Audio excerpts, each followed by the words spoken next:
As Donald Trump's very public cognitive and physical decline becomes really impossible to deny, Republicans have started to ramp up this narrative, this lie that they love to push, that Donald Trump never sleeps. He's always working. He's so full of energy. But I ask those Republicans, what does he actually do? We know he tweets in the middle of the night, in the early morning. We know he spends all of his time eating hamburgers and watching Fox. But what does he need all that energy for? Nothing gets done. All he does is golf. His minions take care of dismantling democracy.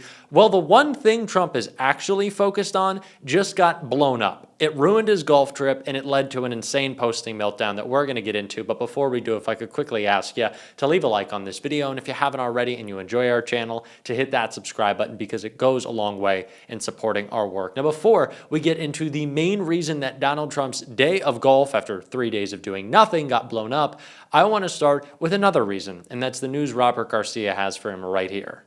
This upcoming week, we have actually many of the victims of Jeffrey Epstein coming to Capitol Hill. We're meeting with them. They're talking to lawmakers. We're going to highlight their stories. We've got to center these victims. And I'll just say one other piece of news that actually just developed in the last couple hours is we finally got word from the Epstein estate.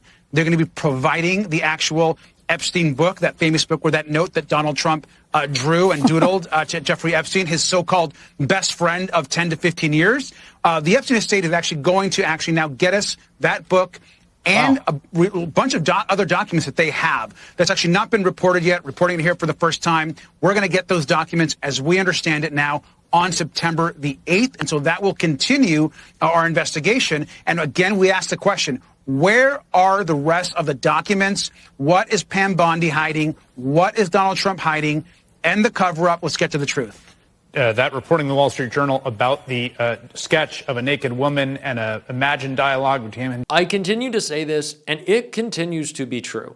Now more than ever, we need to be focusing on the Epstein files. Donald Trump and Mike Johnson sent Congress home early. They took more than a month off because they thought by the time we got back, there would have been some other news. Donald Trump would have come up with a new distraction, something to shift focus, or the mainstream media would have just gotten bored. And maybe they did, but we haven't. We are going to continue to talk about this. This is the easiest issue for Democrats to win on. It is a class issue. Donald Trump is once again protecting himself, wealthy billionaires, the well-off and well-connected elites, and keeping this thing quiet. It's not just Trump protecting himself. It is other scumbags and criminals as well who worked and abused women with Ghislaine Maxwell and Jeffrey Epstein. It is clear as day. But Donald Trump can't see that. He can really never see anything, even when he's being mocked for his posting, which Gavin Newsom has done really well, and I think it's important context before we get into his posting meltdown. As far as the Gavin Newsom of it all, he is not imitating him. He is mocking him. He is holding up a mirror to what Donald Trump does and how he communicates, how ridiculous these 3.5-hour-long North Korean-style cabinet meetings are. Why was that ridiculous? You can't just say ridiculous and not say why. Okay, if I came to a meeting, if your team for Gutfeld sat around, right, and you said, I have this idea for a joke, and they said, I have never met a funnier man than Greg Gutfeld. I think Greg Gutfeld is the funniest person. But you don't have to watch it. What? No, that's voluntary. My point is, if you watch that, you learned stuff about what was going in the White House in 3.5 hours that you never would, but you're mad because they're flattering him. I'm not mad. I'm saying that it is a particular style that most people would say most likely resembles things that go on in Russia, North Korea, or China, not in a Western democracy. The style. Okay. No, also the substance but God of forbid it. The style. All right. I love that Republicans still don't get it. It is really confirmation to me that they live in an alternate reality. And very clearly, their politics, as I always say, are petty. They're personal. They're tied up in their own feelings, what they want. And that has been the Donald Trump presidency, at least presidency part 2. It's just kind of him acting on his feelings. And his feelings lately have been he feels like he needs to make the White House uglier. whether it's a new ballroom, gaudy gold in the Oval Office, or Trump destroying the Rose Garden, which is the reason he had one of his strangest meltdowns yet on Truth Social today. I used at the White House the most beautiful marble and stone available anywhere. Surfaces are very important to me as a builder. As everyone knows, I built many great buildings and other things over the years. At the White House, I am very proud of the beautiful stonework we did in the Rose Garden, in this case using limestone plus. The Rose Garden is completed and far more beautiful than anyone had in mind when it was conceived of decades ago.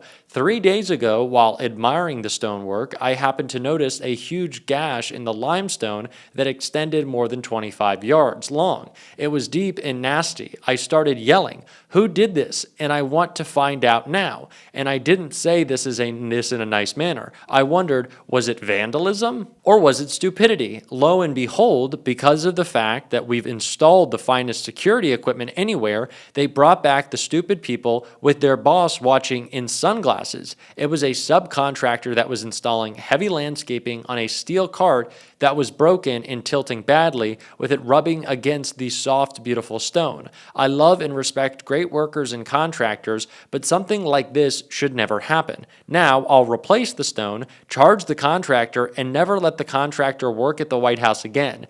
But how great is the video equipment? We caught them cold. Make America great again. The President of the United States is using his bully pulpit, his platform, to attack a contractor for a mishap during his job. Are we serious right now? Oh, but Jack, it's the beautiful White House. These are the landmarks of our great capital. What would you say if someone, maybe, I don't know, let's say smeared shit on the walls of the Capitol? Wouldn't you be offended like Donald Trump is? Oh, it was Donald Trump who told people to go smear shit on the walls of the Capitol, to break down the doors, to assault police officers, to break the windows. Yeah, I think that might be a worse desecration, carrying the Confederate flag through our Capitol on your way to go try to assassinate members of Congress and the sitting vice president, than rubbing up against the limestone a little bit, you asshole. Is this really what his focus? I don't even need to question it. Of course this is his focus. It's all he's cared about is renaming things, putting up dumb flagpoles, making our White House look as ugly as he is. He's oozing out the sides of his hands, his face, his ears, his eyes. He's a disgusting freak at this point, covered in makeup. Yeah, I'm furious, and I'm insulting him personally because it seems to be the only thing that registers to Trump. His appearance, like it's all he cares about. We'll rename this. Oh, we'll put up a flag there. We'll throw some ugly gold. That's all this presidency is. That's it. It is disgusting. He is causing the loss of life, not just with children in classrooms in Minneapolis, not just with kids getting measles because of RFK, who we're about to talk about, and not just because with our tax dollars, a genocide is being carried out in Gaza. And he's focused on names and contractors. Wake up, people. It's embarrassing. I know he is a criminal. I know he's a crook. I know he's corrupt. But he's just embarrassing. I'm embarrassed of everyone in this administration and everyone who fell for it. And nowhere is that clearer than in the pseudoscience RFK Jr. is pushing that is costing lives. I'm upset, but Chris Hayes broke it down so perfectly, so I want to hear from him. Good evening from New York. I'm Chris Hayes. Tonight, the ongoing standoff at the Centers for Disease Control continues as career scientists protest the destruction of what is a foundational part of our shared safety, the American public health infrastructure.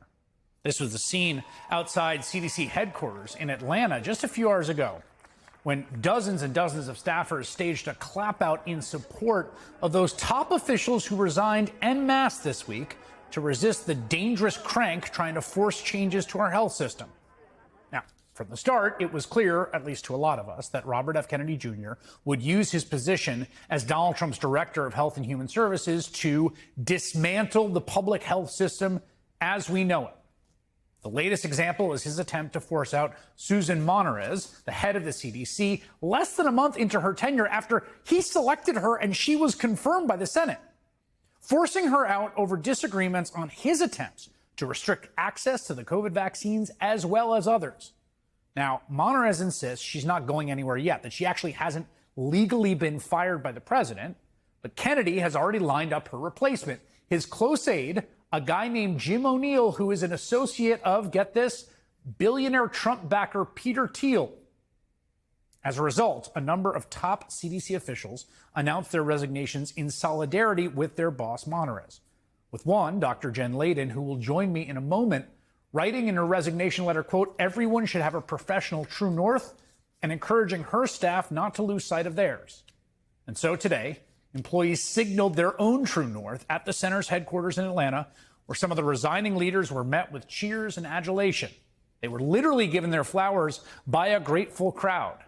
These are not Democratic Party activists or progressive thought leaders. Rather, these are career public health professionals who have spent years, if not decades, committed to the goal of curbing the spread of disease and making America a healthier country. In remarks to the crowd, three of the resigning officials spoke about how crucial an independent CDC is. What makes CDC great are the people that make CDC up, the scientists, everyone that makes this family. You are the people that protect America, and America needs to see that you are the people that protect America, and we are going to be your loudest advocates. What makes us great at CDC is following the science. And so let's get the politics out of public health. Let's get back to the objectivity and let the science lead us, because that's how we get to the best decisions for public health. We need Congress to intervene. We need our appropriations. We need to follow science. We need to have ethics back. All of these scientists, like Dimitri and Dan said, are doing the work on the ground. We need to be able to do it without interference and following data and science. Right now, it sure looks like the CDC is not able to operate without political interference, especially when it comes to vaccines. Even though RFK Jr. pledged just 7 months ago when he was seeking confirmation as health secretary to let the public health experts operate free from his own weird beliefs. I am not going to go into HHS and impose my preordained opinions on anybody at HHS. I'm going to empower the scientists at HHS to do their job and make sure that we have good science that's evidence-based. I'm not going to substitute my judgment for science. Of course, I'm not going to do that. Of course you're not going to do that? Well, that turned out to be exactly the BS it looked like at the time. It did, however, provide enough plausible deniability for a bunch of Republican senators who should have known better and did to support his confirmation anyway. And now, again, less than a year into his tenure, he's already restricting access to vaccines. This is the Trump administration. It is not only embarrassing, it is dangerous. I'm furious, but we're going to continue to call it out every single day.